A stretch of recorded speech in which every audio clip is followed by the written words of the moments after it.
नमस्कार दोस्तों, stock India YouTube channel आपका हार्दिक स्वागत करता है। फर्स्ट टाइम चैनल को विजिट कर रहे हैं तो सब्सक्राइब जरूर कर लें। सब्सक्राइब कर यहां से बेल आइकन को हिट करें, साथ में ऑल को जरूर सेलेक्ट कर लें ताकि नई वीडियो का नोटिफिकेशन आपको मिलता रहे। और मित्रों, आ गए हम सबसे पहले नॉर्मल स्क्रीन पर और इस साप्ताहिक वीडियो में आपका स्वागत है। मित्रों, देखते हैं सप्ताह की प्रमुख महत्वपूर्ण इवेंट्स और घटनाएं कौन सी होने वाली हैं जो बाजार के मूड को प्रभावित करने का दमखम रखती हैं। तो इस साप्ताहिक वीडियो की बात करें तो 19 से लेकर के और 23 जून को चलने वाला जो सप्ताह है, ये सप्ताह हम देखेंगे कि महत्वपूर्ण घटनाएं बाजार को किस तरह से प्रभावित कर सकती हैं।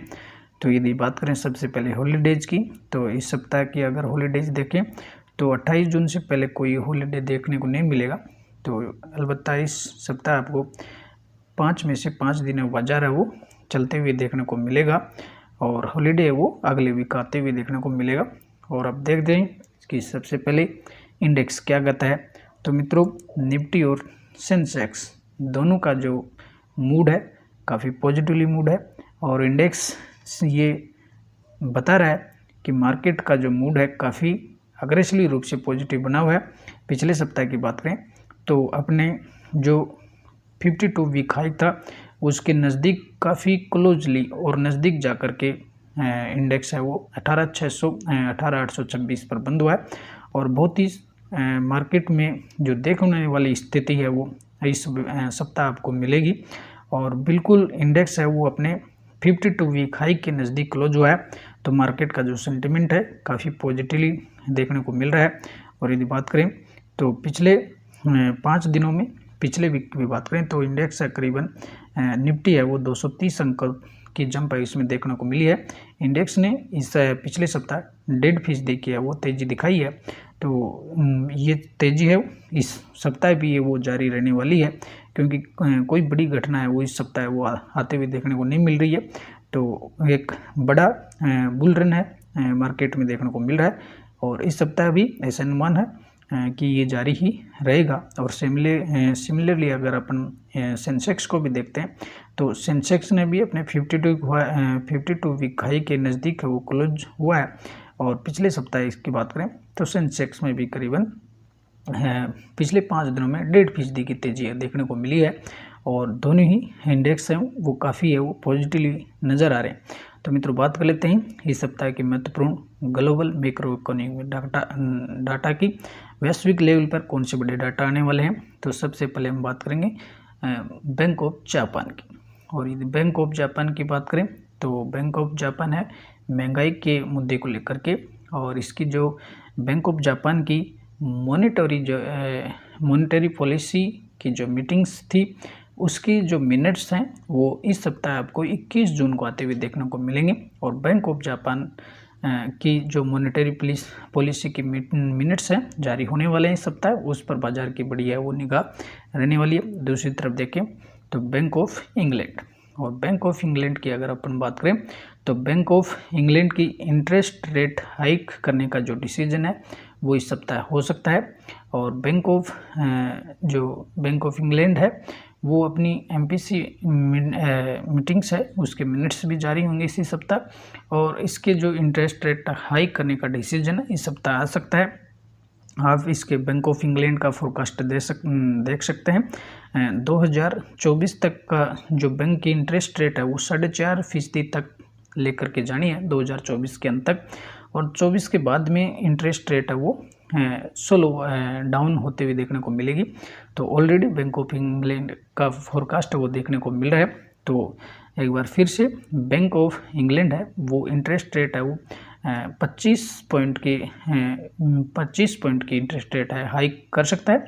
तो ऑलरेडी ये मार्केट ये मान करके चल रहा है। तो बैंक ऑफ इंग्लैंड पर भी इस सप्ताह बड़ी वॉच रहने वाली है।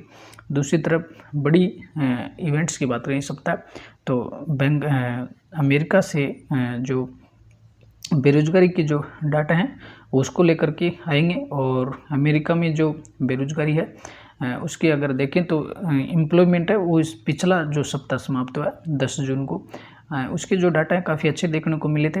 और अमेरिका में जो नौकरियां हैं वो 2,62,000 नौकरियां हैं। पिछले सप्ताह 10 जून को जो सप्ताह समाप्त हुआ उसमें ये देखने को मिला था। और वो पिछले मई की बात करें तो पिछले मई में 2,49,000 की तुलना में यहाँ नौकरियाँ कुछ अच्छी डाटा है वो जो क्लेम्स देखने को मिले हैं। और वहीं देखें तो अब इस सप्ताह के लिए जो जॉबलेस क्लेम्स के जो डाटा हैं अमेरिका से वो इसी सप्ताह रिलीज होंगे, तो इस पर भी बाजार की एक बड़ी वॉच रहने वाली है। और दूसरी तरफ अपन देखें तो अमेरिका से ही बिल्डिंग जो परमिट्स हैं उसके जो डाटा हैं वो भी आपको इसी सप्ताह रिलीज होते हुए देखने को मिलेंगे। और अमेरिका से जो बिल्डिंग परमिट्स के जो डाटा आने वाले हैं वो बाज़ार के सेंटिमेंट को काफ़ी प्रभावित कर सकते हैं। और दूसरी तरफ देखें तो रिजर्व बैंक ऑफ इंडिया की तरफ से भी एक डाटा आएगा। और भारत का जो फॉरेक्स जो रिजर्व है प्रत्यक्ष विदेशी जो निवेश है साप्ताहिक जो डाटा है वो इसी सप्ताह रिलीज होने वाला है। तो घरेलू स्तर पर देखें तो इस सप्ताह कोई बड़ा डाटा नहीं है, केवल जो फॉरेक्स रिजर्व है उसी का डाटा है आपको इस सप्ताह आते हुए देखने को मिलेगा। और अब बात करेंगे DIs और FIs के सेंटिमेंट की। तो ऑलरेडी DIs FIs का सेंटिमेंट काफ़ी पॉजिटिवली है। और यदि इस सप्ताह की बात करें तो 16 जून को भी FI की तरफ से 794 करोड़ की परचेज हुई है। वहीं DIs ने भी अच्छी खासी परचेज किया। इसी की बदौलत अपन देखते हैं कि पिछले शुक्रवार के सेशन में मार्केट में अच्छी खासी तेज़ी देखने को मिली थी। और इंडेक्स दोनों जो इंडेक्स अपने 52 वीक हाई के नज़दीक पहुंच गए थे। और पिछले सत्रों की बात करें तो पिछला जो सप्ताह बहुत ही शानदार रहा है FI की तरफ से। और बड़ी परचेज यहाँ देखने को मिल रही है। कुल 4 दिन 13, 14 और 15 जून को अच्छी बड़ी बाइंग्स है वो FIs की तरफ से की गई है। वहीं DIs की तरफ से 16 जून को छोड़ दें तो बाकी 3 दिन है उनका वो सेलिंग का सेंटिमेंट रहा है। और ऑल ओवर अगर देखें तो मंथली अगर डाटा को देखते हैं तो मार्च से लेकर के और जून तक के डाटा है उसमें FIs ने एक बड़ी खरीदारी बड़ा जो पैसा है या यूँ कोई बड़ी खरीदारी भारतीय मार्केट में की है। और जून के महीने में अब तक और FIs की तरफ से 6,886 करोड़ का निवेश है वो भारतीय मार्केट में किया गया है। वहीं DIs की तरफ से भी 4,329 करोड़ है वो भारतीय मार्केट में डाले गए हैं। तो ऑल ओवर देखें तो DIs और FI दोनों का जो सेंटिमेंट है भारतीय मार्केट में काफ़ी पॉजिटिव है। और ये सेंटिमेंट आगे भी बरकरार रहने की पूरी संभावना है। और अगले ही सप्ताह भी मार्केट है वो एक बुल रन मार्केट ही देखने को मिलेगा। और इंडेक्स है 19,000 की तरफ बढ़ता हुआ नजर आएगा। और मित्रों अब बात करेंगे IPO की। तो इस सप्ताह भी 2 से 3 IPO होंगे जिसमें एक बड़ा जो IPO है वो मेन स्ट्रीम में शामिल होगा। HME एग्रो इंडस्ट्रीज का जो IPO है इसी सप्ताह है वो 20 जून से वो इसका सब्सक्रिप्शन है वो शुरू होने वाला है। इसके साथ ही 3 छोटे जो IPOs हैं वो SME सेगमेंट के लिए वो भी इसी सप्ताह है वो सब्सक्रिप्शन के लिए खुलेंगे। तो IPO के लिहाज से भी देखें तो मार्केट में एक बुल रन है वो चल रहा है। और बुल रन में ही नई कंपनीज के IPOs है वो देखने को मिलते हैं। तो प्राइमरी मार्केट की तरफ से भी मार्केट है वो काफ़ी पॉजिटिवली रहने वाला है। और अब मित्रों देखें समराइज रूप से तो इस सप्ताह अगर अपन बात करें समराइज रूप में तो इस सप्ताह घरेलू स्तर पर कोई बड़ा डाटा या बड़ी जो इवेंट्स है वो नहीं है।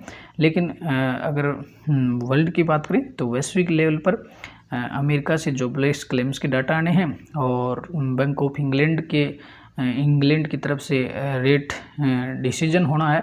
तो ये 2 बड़े डाटा हैं वो इस सप्ताह आने वाले हैं। और DIs FIs का जो सेंटिमेंट काफ़ी मजबूत है। तो ऑल ओवर देखें तो ये सप्ताह भी कोई नेगेटिव न्यूज़ है वो बाज़ार में नहीं देखने को मिल रही है। और इंडेक्स जो है अपने 52 वीक हाई के नज़दीक है। और मार्केट में जो FIs का जो सेंटिमेंट है काफ़ी पॉजिटिव बना हुआ है। तो ये सप्ताह भी बुल रन का रहेगा। और इंडेक्स यदि 18,800 का जो लेवल है 18,866 उससे अगर उसको क्रॉस होते हुए मार्केट के ओपनिंग के साथ ही ये 52 वीक हाई के आसपास होगा। तो यदि मार्केट 18,800 से ऊपर क्लोज होता है और तो उसके बाद में इसमें एक करीबन 100 से 200 अंकों की बड़ी तेजी भी इस सप्ताह आते हुए देखने को मिल सकती है। ऑल ओवर इंडेक्स है वो निफ्टी है वो 19,000 के पड़ाव की तरफ बढ़ता हुआ नजर आएगा और हो सकता है इस सप्ताह करीबन 200 अंकों की तेजी वो देखने को मिले और इंडेक्स पहली बार वो 19,000 के लेवल को प्राप्त कर ले। तो मित्रों ये थे इस सप्ताह की महत्वपूर्ण घटनाएं जिसके चलते इंडेक्स में वो बाजार का जो सेंटिमेंट है पॉजिटिव रहने वाला है। तो आशा करते हैं मित्रों वीडियो आपको हेल्पफुल लगा होगा, अच्छा लगा होगा। तो यदि आप पहली बार चैनल को विजिट करें तो सब्सक्राइब जरूर कर लें, वीडियो को शेयर और लाइक जरूर करें। नमस्कार, अगले वीडियो में फिर मिलते हैं।